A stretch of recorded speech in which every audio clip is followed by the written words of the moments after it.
Hello students, हम पढ़ रहे हैं drug store and business management में simple technique of analysing financial statements, जो हमारे अकाउंटेंसी का एक पार्ट है। तो फर्स्ट ऑफ ऑल हमारे पास इसकी डेफिनेशन आती है कि होती क्या है simple technique of financial statement. क्या है? एक प्रोसेस है इवेल्युएट करने के लिए relationship between the component parts of financial statements. Financial statement के कंपोनेंट पार्ट को मेंटेन करने के लिए, उसके रिलेशनशिप को इवेल्युएट करने के लिए एक प्रोसेस हम करते हैं, वो उसकी टेक्निक्स है वो हम यूज करेंगे to get a better understanding. एक बेटर अंडरस्टैंडिंग को मतलब कि क्या हो उसके हम उसके अच्छे से समझ आ सके कि हम कहाँ पे गड़बड़ कर रहे हैं, कहाँ पे हमारी कमी है और कहाँ पे हम अच्छा चल रहे हैं। तो उसके स्टेप्स क्या क्या है? उसके स्टेप्स क्या क्या है? वो पहले क्या करते हैं, हम सिलेक्ट करते हैं एक पर्पस के लिए, पर्पस ऑफ एनालाइज के हम क्यों हम उसको एनालाइज कर रहे हैं, हमारा पर्पस क्या है, main purpose. Select the information, वो इंफॉर्मेशन हम सिलेक्ट करेंगे किस पर्पस के लिए हमें चाहिए, जो फाइनेंशियल स्टेटमेंट्स है वहां से। देन सेकंड हम क्या करेंगे, अरेंज करेंगे इंफॉर्मेशन, ताकि क्या कर सके, हाईलाइट कर सके जो सिग्निफिकेंट रिलेशनशिप है उनको। सिग्निफिकेंट रिलेशनशिप को हाईलाइट करने के लिए हम उनको अरेंज करेंगे इंफॉर्मेशन को एक ऑर्डर के अंदर। देन थर्ड आता है रिलेशनशिप को इंटरप्रेट करना एंड ड्रा करना कंक्लूजन। उनसे कंक्लूजन क्या निकल रहा है, पहले हमने क्या किया, सिलेक्ट किया, फिर उसके बाद हमने एनालाइज किया स्टेटमेंट्स को। देन हमने क्या किया, इंटरप्रेट किया रिलेशनशिप को एंड ड्रा किया, कंक्लूजन निकाला, ड्रा किया रिलेवेंट एंड, फिर उसके बाद हमने कंक्लूजन निकाला कि कहाँ पे मिस्टेक हो रही है, कहाँ पे हम सही चल रहे हैं। तो उसके आगे मेथड्स यूज होते हैं।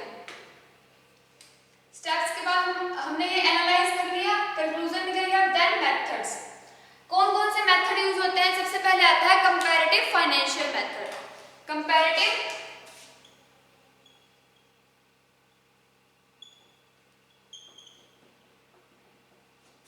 Financial statements.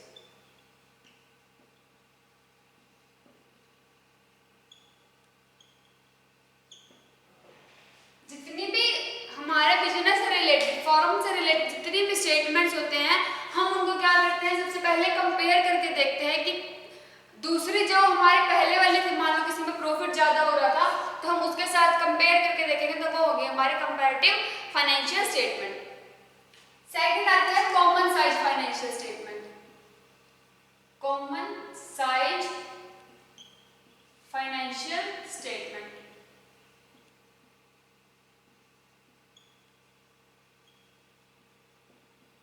जो सिमिलर होती हैं स्टेटमेंट, जो सिमिलर रिलेशनशिप शो करती हैं, उसमें हम देखते हैं कॉमन साइज फाइन। अगर ऐसा उसके साथ ना मैच हो रही तो हम सेकंड मेथड पे आएंगे, वो है हमारे पास कॉमन साइज फाइनेंशियल स्टेटमेंट, जिनके अंदर हम जितने भी हमारे जो सेम टाइप के profit loss account, balance sheet थी मान लो कोई भी, तो उसके साथ हम कंपेयर कर लेंगे, उसके साथ हम देख लेंगे कि क्या उसके साथ बैलेंस हो रही है हमारी जो आज अब की प्रेजेंट की फाइनेंशियल स्टेटमेंट, क्या वो बैलेंस हो रही है। थर्ड आता है funds flow analysis. Funds flow analysis and then आता है रेशियो एनालिसिस।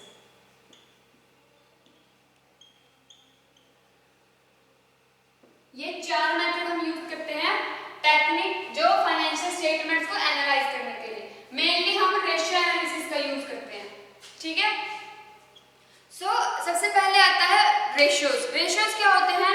एक तो होता है लिक्विडिटी रेशियो। रेशियो के टाइप्स के होते हैं। फर्स्ट आता है लिक्विडिटी रेशियो।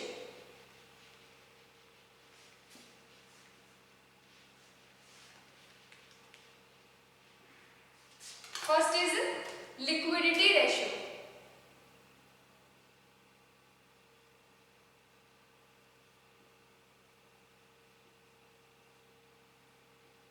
हम रेशियो मेथड यूज कर रहे हैं। सो लिक्विडिटी रेशियो क्या होता है? ये होता है एक शॉर्ट टर्म फाइनेंस। ये यूज होता है as a short term finance.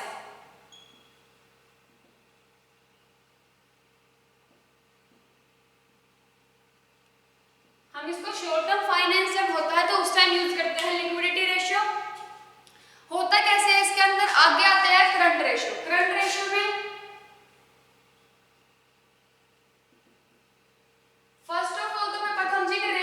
Ratio होता है किसी के, मतलब मान लो ऊपर हम कुछ चीज रख रहे हैं उसके रिस्पेक्ट में, किसी के रिस्पेक्ट में अगर हम किसी का अनुमान निकाल रहे हैं, अनुपात निकाल रहे हैं, तो वो होता है हमारे पास रेशियो।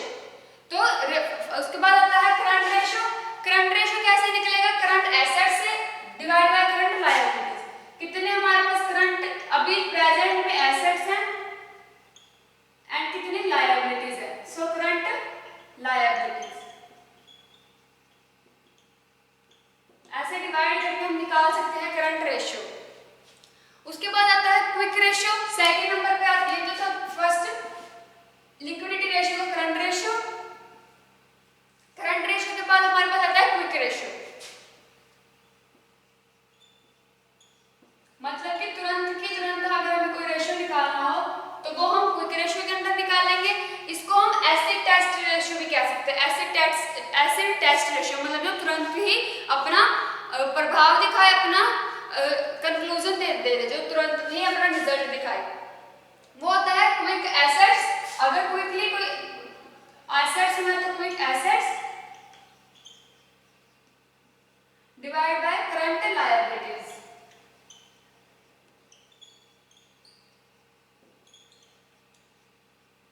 तो ये आ जाएगा क्विक रेशियो के अंदर, जो है दोनों लिक्विडिटी रेशियो के अंदर। उसके बाद आता है हमारे पास सॉल्वेंसी रेशियो।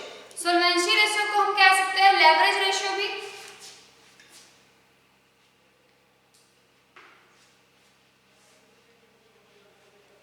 सेकंड टर्म हमारे पास यूज होती है सॉल्वेंसी रेशियो।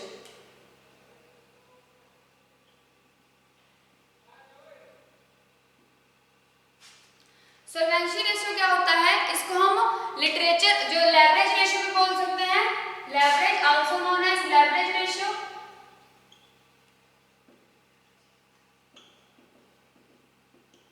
और इसके अंदर क्या होता है? सॉल्वेंसी के अंदर लायबिलिटीज जैसे आई और उसको ऐसे ही मैच्योर किया पेमेंट्स के लिए, तो वो हो गया हमारे पास सॉल्वेंसी, मतलब liabilities as and when they mature for permanent. क्या आ जाएगा? लायबिलिटीज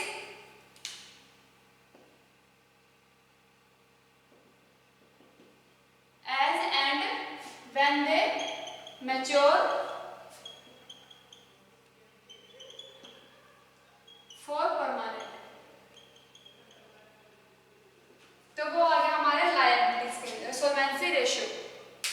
इसको हम कैसे निकाल सकते हैं? इसको मेजर किया जाता है रिलेशनशिप ओनर्स फंड, जो ओनर्स फंड होता है, खुद का फंड होता है, या फिर क्रेडिटर्स फंड के through. Owner's fund and creditors fund, owner's fund and creditors fund. तो वो आता है सॉल्वेंसी रेशियो के अंदर। अब कैसे? जैसे कि शेयर होल्डर है, उसने क्या किया, सबसे पहले हम इसका रेशियो देख लेते हैं कैसा होता है। डेबिट इक्विटी रेशियो, जो हमारे पास होता है डेबिट इक्विटी रेशियो, इसके अंदर आते हैं debit equity ratio. Debit equity ratio क्या होता है? लॉन्ग टर्म डेबिट को अगर हम शॉर्ट टर्म डेबिट जो शेयर होल्डर इक्विटी उससे डिवाइड कर दे तो हमारे पास आता है debit equity ratio. Long term debit को शेयर होल्डर इक्विटी से, शेयर होल्डर इक्विटी, तो ये निकला है हमारे पास debit equity ratio. Share holder equity कैसे निकाल सकते हैं हम? जितना इक्विटी शेयर है कैपिटल ने किया है, इक्विटी शेयर बाय कैपिटल, उसमें ऐड कर देंगे हम surplus equity share capital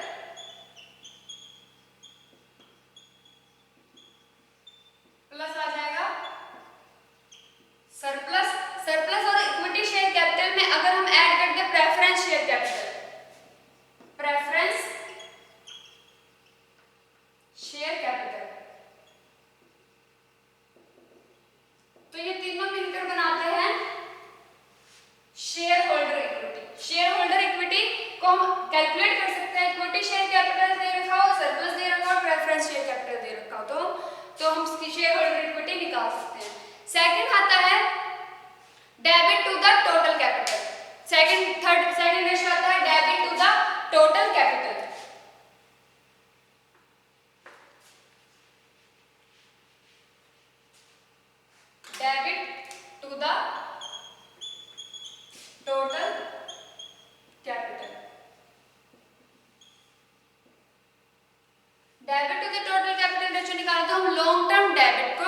divide कर देते हैं अगर हम परमानेंट कैपिटल से,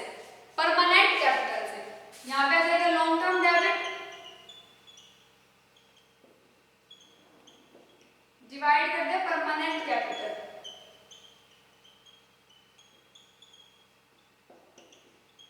तो वो हमारे पास निकाल देगा debit to the total capital. अब परमानेंट कैपिटल कैसे नोट कर सकते हैं हम? Share holder equity plus long term debit, share holder equity plus long term debit निकाल देगा permanent capital. Share holder equity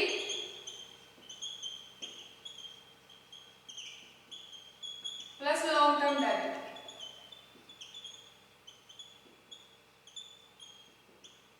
तो ये आ जाएंगे हमारे पास परमानेंट कैपिटल। फिर आता है हमारे पास एक्टिविटी रेशियो, सॉल्वेंसी रेशियो के बाद आता है एक्टिविटी रेशियो।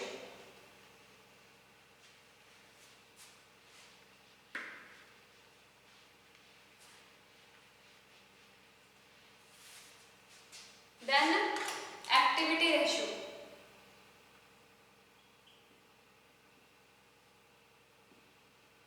अब एक्टिविटी रेशियो क्या होता है? इसको हम एफिशिएंसी रेशियो भी बोल सकते हैं, also known as efficiency ratio. जितना भी इन्वेंट्री टर्नओवर होता है, इन्वेंट्री टर्नओवर मतलब कि पूरे साल का अगर हमने इतना इन्वेस्ट किया था, मान लो हमने 50,000 इन्वेस्ट किया और हमें मंथली और हमने 1 लाख की कमाई की, तो हमारा टर्नओवर कितना हुआ? 50 लाख हमारा खर्च हुआ ही था, वो हमने निकाल दिया, तो 50,000 हमारा खर्च हुआ था और 50,000 का हमें टर्नओवर मिला, मतलब मंथली हमारी इनकम हुई 50,000। इसको हम एफिशिएंसी रेशियो भी बोलते हैं, एक्टिविटी रेशियो को। और इसको कैलकुलेट कैसे कर सकते हैं? इन्वेंट्री टर्नओवर रेशियो के through. Cost of the goods sold, जितना हमने सोल्ड किया है, सेल किया है, वो साल का cost divide by average inventory. Cost of the goods sold divide by average inventory, जितना हमने इन्वेस्ट किया था वो डिवाइड बाय कॉस्ट कितना हुआ, तो वो हमें मिल जाएगा जो इन्वेंट्री टर्नओवर रेशियो था, इन्वेंट्री टर्नओवर रेशियो। उसके बाद आता है कैपिटल टर्नओवर, ये तो था इन्वेंट्री टर्नओवर। कैपिटल टर्नओवर यानी कि जिसने मनी इन्वेस्ट किया है उसको कितना टर्नओवर मिल रहा है, तो उसके जो सेल्स हुए वो divide by capital employed. Capital turnover, यहाँ पे जाएगा कैपिटल टर्नओवर, तो सेल्स जितनी हुई है डिवाइड बाय कैपिटल इन्वेंट्री, जितना कैपिटल ने इन्वेस्ट किया था और ऊपर जितना सेल्स हुआ है, कैपिटल इन्वेंट्री या फिर कैपिटल एम्प्लॉयड। ये हो गया हमारे पास कैपिटल टर्नओवर। उसके बाद आता है प्रॉफिटेबल रेशियो, थर्ड आता है हमारे पास प्रॉफिटेबल रेशियो।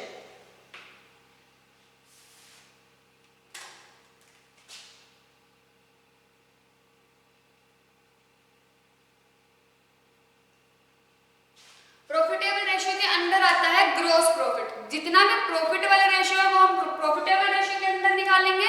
तो सबसे पहले आता है gross profit ratio, gross profit.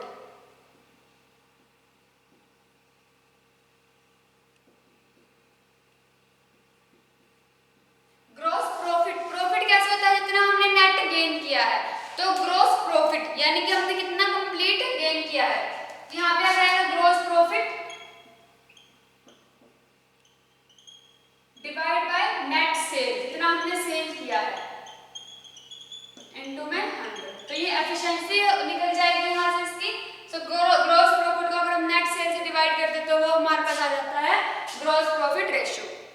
ऐसे ही return on investment, return on investment, इसको हम ROI भी कह सकते हैं। ये हो जाएगा रिटर्न ऑन इन्वेस्टमेंट, यानी कि रिटर्न ऑन एसेट्स और रिटर्न ऑन लायबिलिटीज। सो सबसे पहले आता है return on assets.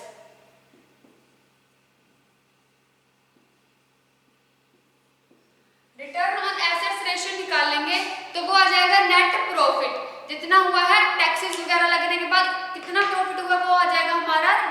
Net profit ratio, net profit after taxes by my total assets, net profit after taxes divide करें अगर हम टोटल एसेट से इनटू में 100, तो वो आ जाएगा हमारा return on investment ratio, return on assets पे जो इन्वेस्ट हुआ है, और return on share holder equity पे, return on assets and return on share holder equity.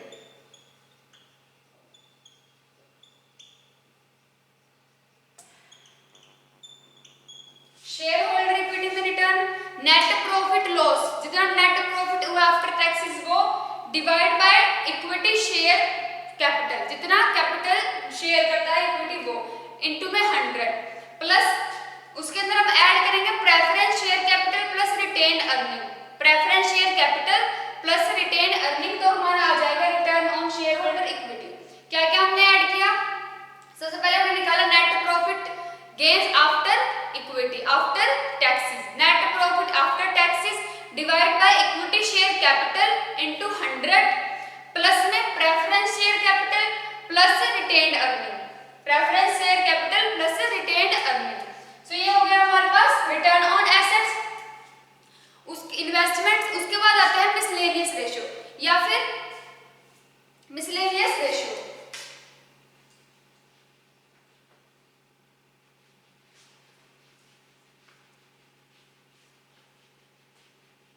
Then आता है हमारे पास miscellaneous ratio,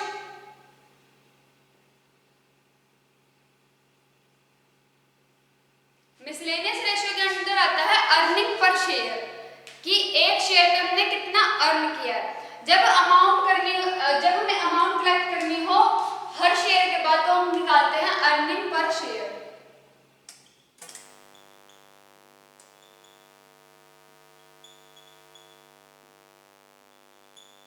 earning per share के अंदर आता है कि net profit after tax, net profit after tax कितना हुआ बाय में total number of share, net profit after tax divide by total number of share into 100,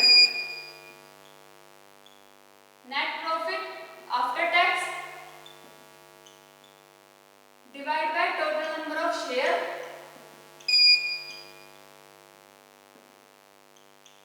into 100, तो ये आ जाएगा हमारे पास अर्निंग पर शेयर, कि एक शेयर के ऊपर कितना प्रॉफिट हुआ है कितना लॉस हुआ है। उसके बाद आता है dividend per share, dividend per share, कितना बटा है वो हर एक शेयर का। सो जब डिविडेंड पेड होता है उसमें हम एक शेयर के ऊपर कितना डिविडेंड पेड हो रहा है, तो उसका रेशियो निकालते हैं हम कैसे, total amount paid to the share holder को कितना अमाउंट हमने पे किया divide by number of shares, इसमें कितना नंबर ऑफ शेयर लगाए थे, total amount paid to the share holder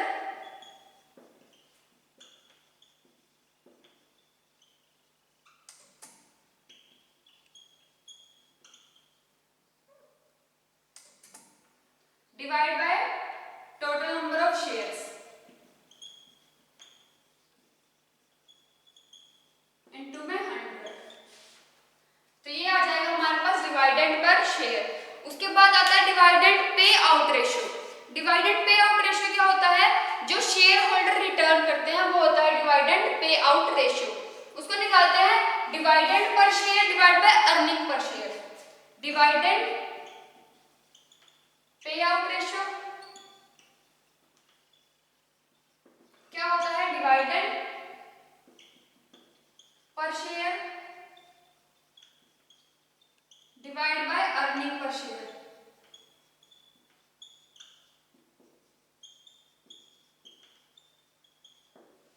dividend per share and earning per share का ratio निकाला तो हमारे पास आ जाता है dividend pay out ratio.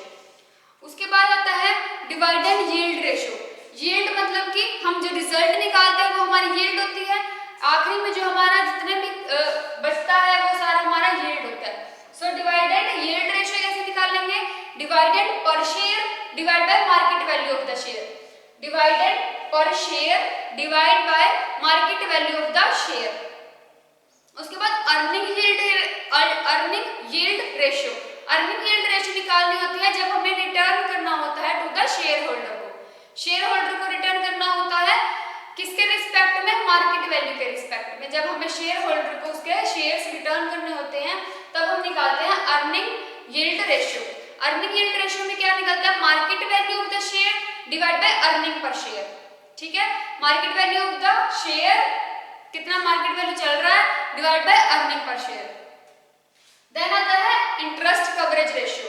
Interest coverage ratio में क्या होता है, इसको हम कह सकते हैं कि कितना सर्विस रेशियो हुआ है, जिसका डेबिट सर्विस रेशियो, जितना हमने डेबिट हमें प्राप्त हुआ है एंड जिसको हम डेबिट सर्विसिंग के अंदर हम नोट करते हैं फर्म की, तो वो आता है हमारे पास अर्निंग जो इंटरेस्ट कवरेज रेशियो के अंदर।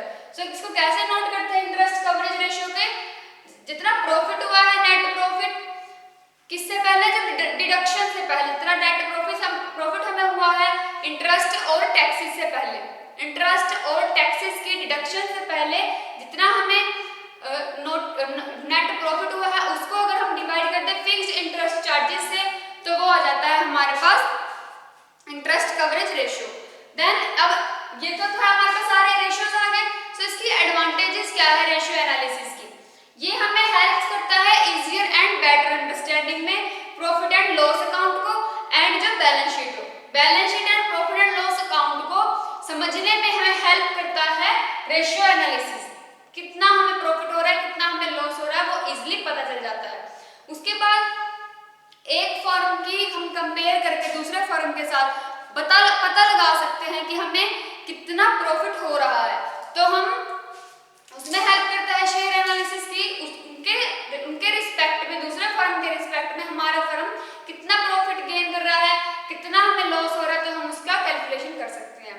उसके बाद जज करने में हेल्प करता है, जो पिछली पोजीशन थी हमारी लास्ट ईयर की पोजीशन से इस ईयर की पोजीशन को बैलेंस करने, मतलब उसको कंपेयर करने में हेल्प कर सकता है। फाइनेंशियल बजटिंग जो फाइनेंशियल जो हो रहा है पोजीशन क्या है उसको हेल्प करने में, उसको डिटेक्ट करने में हेल्प करता है। फ्यूचर प्लानिंग में हेल्प करता है कि हमें फ्यूचर में और क्या क्या चेंजेस करना चाहिए जिससे हमारा फर्म ज्यादा चले।